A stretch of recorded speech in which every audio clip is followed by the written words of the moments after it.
إذا كنت في الدنيا عن الخير عاجزا فما أنت في يوم القيامة صانع.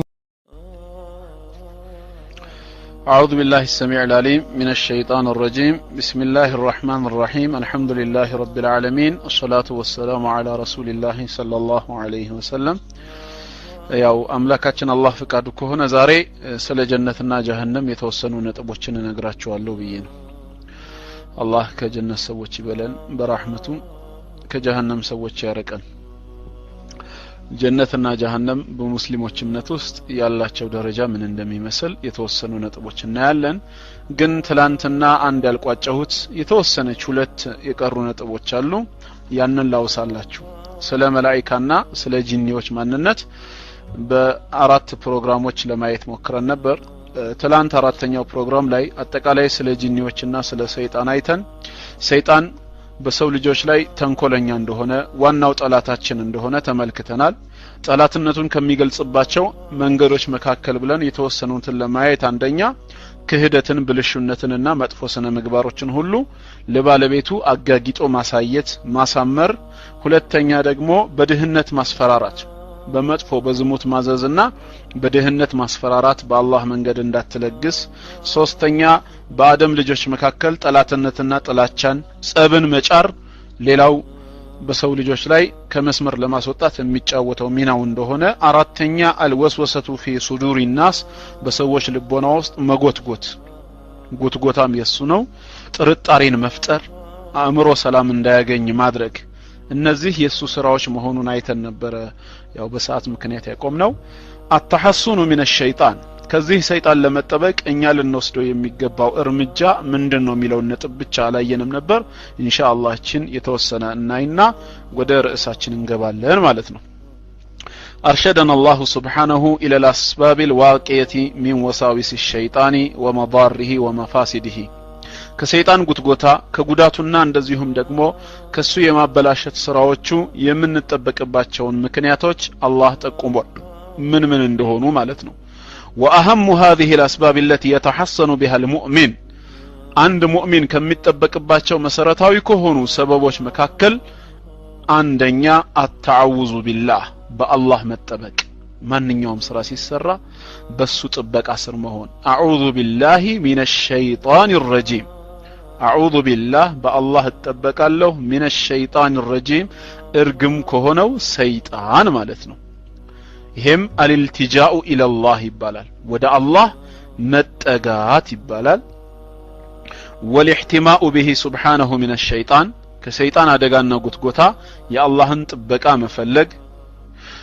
وما أنا أعوذ بالله من الشيطان الرجيم أعوذ بالله من الشيطان الرجيم مالت ترجم من مالتنا أي أستجير بالله بالله سرونالو بالله كللالو من الشيطان الرجيم ارجم كهونو سيطان لا يضرني في ديني ودنياي بهايمانوتيم يهون بدنيا قداي فتصمو ليقوداني አይችልም أو يصدني عن فعل ما أمرت به الله عند سراو يعززني النجر كمسرات انداي كلكلين أو يحثني على فعل ما نهيت عنه ويمن دال سراو يتكلكلكوت النجر عند سرا كميانساساኝ بالله اتبق الله مالتنا. ስለዚህ أعوذ بالله የሚለው ንግግር ከሰይጣን የሚጠብቀን ይሆናል ማለት ነው። ግልጽ ነው። የሚያስፈራ መጥፎ ነገር በመናገኝበት ሰዓት أعوذ بالله من الشيطان الرجيم ማለት አለብን። قال تعالى الله من إلال وإما ينزغنك من الشيطان نزغ كسيطان هنا قطقطا بياغنيه فاستعذ بالله بالله تتبك إنه سميع عليم السو سمنا آواكنا وإلال.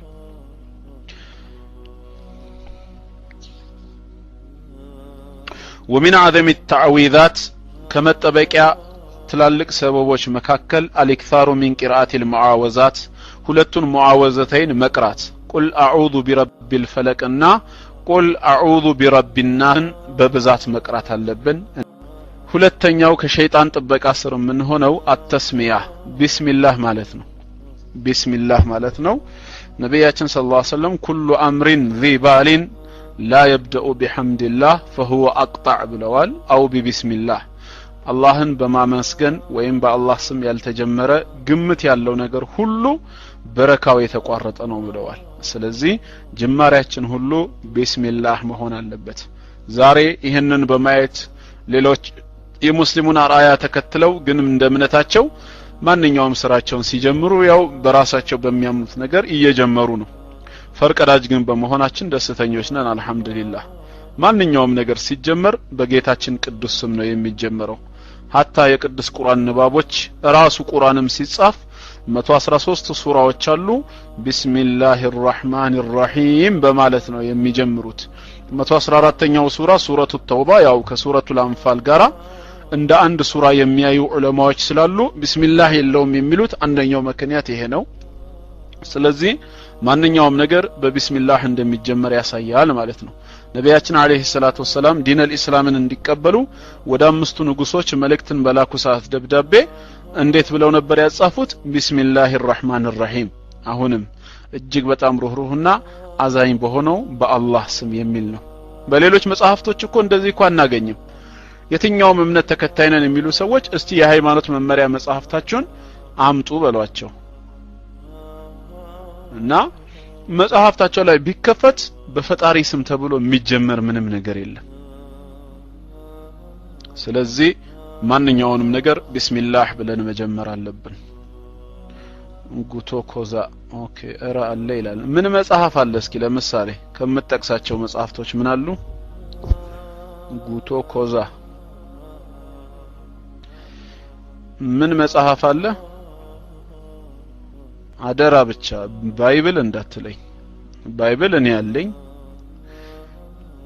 በስመ አብ ወወልድ ወመንፈስ ቅዱስ ታዲያ እንደዚህ ብሎ የሚጀምሩ የሃይማኖት መመሪያ መጽሐፍት አሉ እንዴ እስኪ አንድ ጥቀስ እስቲ የሃይማኖት መመሪያ መጽሐፍ ጥቀስ ነው ያልኩህ እኔ ቅዳሴያችሁንማ ስትጀምሩ በሲዲ ላይ አሁን ስንትን ሲባል ያ እንደሚልማ እኮ ነገርኩህ ምንጩ ግን ምንድነው አሁን ከሌላ ሃይማኖት የተኮረጀ ነው ወይስ ከመጽሐፉ የወጣ ነው ይሄንን ነው መያዝ ያለብን እንዳልከው አሁን ኦርቶዶክሶች ቅዳሴያቸውን ሲጀምሩ ወይም የሰበካ ካሴቶች ሳንወድ በግዳችን በታክሲም ላይ የሚያሰሙን አቃቸዋለሁ ገና ሲጀምሩ በስመ አብ ወወልድ ወመንፈስ ቅዱስ አሐዱ አምላክ አሜን ይላል ግን ምንድነው መሰረቱ ነው ጥያቄው አሁን በፈጣሪ ስም ጀምር የሚል አንቀጽ አግኝተው ነው ወይስ መጽሐፋቸው በፈጣሪ ስም ጀምሮላቸው ነው ከየት አመጡት ይሄንን ነው አሁን መጠየቅ ያለብን ባይብል ከሆነ ሲጀምር ምን ይላል ከወንጌላት እንኳን ብንጀምር ማቴዎስ የጻፈው የጌታችን የኢየሱስ ክርስቶስ ወንጌል ማርቆስ የጻፈው የኢየሱስ ክርስቶስ ወንጌል ሉቃስ የጻፈው ዮሐንስ የጻፈው ከዛስ የጳውሎስ መልእክት የእንትና መልእክት የያዕቆብ የጴጥሮስ መልእክት ይላል ወይም ደግሞ ማቴዎስ እንደዛ ይልና ከዛ ምዕራፉን ሲጀምር ምን ይላል የአብርሃም ልጅ የዳዊት ልጅ የኢየሱስ ክርስቶስ ትውልድ ይላል የቱ ጋር ነው እስቲ በፈጣሪ ስም ብሎ የሚጀምር አንተ የትኛው አንቀጽ ውስጥ አግኝተሃል ቁርአን ግን ብታነብ የአማርኛውን ትርጉም ለምሳሌ ብትገዛው ገና ስትከፍተው ምን ይላል በአላህ ስም እጅግ በጣም ሩህሩህ እጅግ በጣም አዛኝ በሆነው ይሄ ራሱ ትልቅ ትርጉም አለው ማለት ነው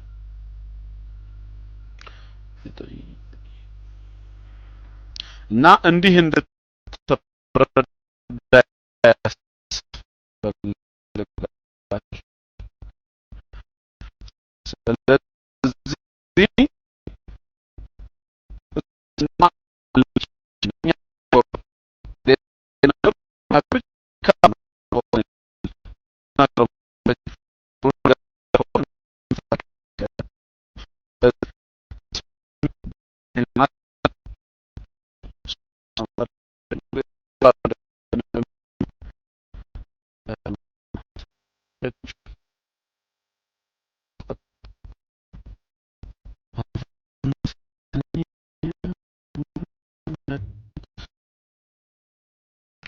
السلام عليكم ورحمة الله وبركاته أبو هايدر إجا تقرارة أبهنا عفو بدي أبو هايدر إجا تقرارة أسلونا نو ستين دقنا ما يكون يازوين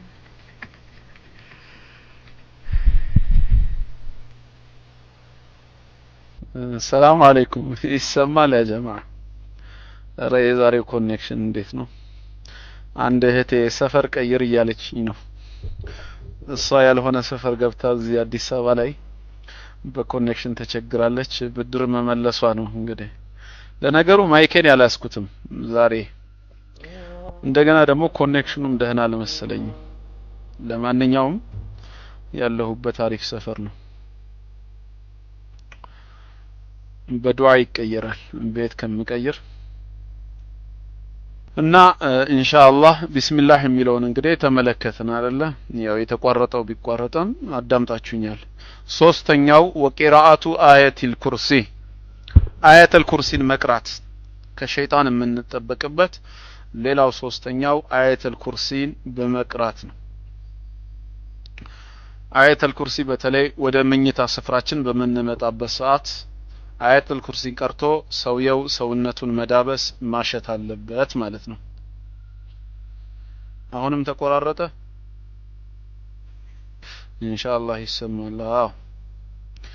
እና ይሄንን ደግሞ ታሪክ ያው ሁላችንም እናውቀዋለን። አቢ ሁረይራ ረዲየላሁ ዐንሁ በመሽት እሱ ቤት ሌባ መጥቶ 2 ቀን ሙሉ ይዞት በርህራሄ ለቆት በሶስተኛው ቀን ድጋሚ መጥቶ ሲይዘው ዛሬ ያለቀህም ባለው ሰዓት አንተ አላህ ጠባቂ እንዲኖርህ ከፈለክ አንድ ዕውቀት ላስተምርህ ብሎት ይሄንን አያተል ኩርሲ ያስተምሮታል። በነጋታው ሄዶ ለነብያችን ሰለላሁ ዐለይሂ ወሰለም ሲነግራቸው ፈደቀከ ወሁወ ከዙብ ላንተ እውነት ነግሮሃል እሱ ውሸታም ሆኖ ሳለ እሱ ሸይጣን ነው ብለው ኋላ ላይ የአላህ መልእክተኛ ነግረውታል። እና ስለዚህ አያተል ኩርሲ እንግዲህ ከአላህ ዘንድ ጥበቃን ያደርጋል ማለት ነው። እንደዚሁም ወኻቲመቱ ሱረቱል በቀራ አራተኛ የሱረቱል በቀራን የመጨረሻ አንቀጾች ማንበብ ከ284ኛው ጀምሮ ማለት ነው። ከ284 እስከ 286 ሶስቱን አንቀጾች ማንበብ فإنها وقاية من شر الشيطان ከሰይጣን ተንኮል ከሰይጣን ክፋት በአላህ ፍቃድ የምንጠበቅባቸው ይሆናሉ። አምስተኛ አልኢክታሩ ሚን ዚክሪላህ ተዓላ አላህን ማውሳት አላህን ማወደስን ማብዛት። ይህንን ማድረግም ሌላው ትልቅ ከለላ ይሆነናል ማለት ነው ሰይጣን እንዳያጠቃን። ከዛ ውጪ ላ ሱልጣነ ለሸይጣኒ አላ ዒባዲላህ الصالحين በመልካም የአላህ ባሪያዎች በሷሊሆች ላይ ሸይጣን ምንም ድርሻ የለው ኃይልና ስልጣን የለው። አላህ እንዳለው ኢነ ዒባዲ ለይሰ ለከ ዐለይሂም ሱልጣን በባሮች ላይ ምንም አይነት ስልጣን ኃይል የለህም ነው ያለው። እና ቁርአን መድኃኒት ነው ያ ጀማዓ መድኃኒትነቱ በተግባርም የተረጋገጠ ነው። ሰሞኑን ሪድዋን መንፈሳዊ ማዕከል ህክምና ሄጄ ነበረ ወንድሜን ልዘይረው والله በጣም ይገርማችኋል አጃኢብ ነገር ነው ያየሁት። በሞባይሌም ራሱ በካሜራ ቀርጬዋለሁ። እና ምንድነው ከዚህ በፊት ከ3 ነው ከ4 ወር በፊት መሰለኝ አንድ ጓደኛዬ ዘመዱ ከክፍለ ሀገር ወደ ደሴ አካባቢ ነች ታማ ትመጣለች እዚህ አዲስ አበባ ቤት ቁጭ ብላ ያለ ይሄ ጓደኛዬ ነገረኝ። እና ጂኒ ነገር ነው መሰለኝ ቢቀራባት ይሻላል ብሎን ሄደን ከተወሰኑ ወንድሞች ጋራ እየተቀራባት እሷ አትጮህም። እሷ በሚቀራባት ሰዓት እንዳጋጣሚ እዛ ቤት ውስጥ የነበረች አንድ ሴት ትርበተበታለች አክሽኗ ይቀየራል። እንግዲህ ይሄ ነገር ለኸይር ነው ሱብሃንአላህ ላንዱ የተቀረው እግረ መንገድ በሌላው ላይ ያለው እንትን ሲሆን ማለት ነው። እና መጨረሻ ላይ ያው እቺኛዋ ልጅ ላይ ምንም ምልክት ማየት አልተቻለም። ኸይር እስቲ ኢንሻአላህ ጂኒውም ጠሞ ከሆነ አልናገርም ብሎ ከሆነ እስቲ ማዕከል እየመጣች ትከታተል ተባለ። ከዛ ቀን በኋላ ወደ አማኑኤል ሆስፒታል ወስደዋት ነበር።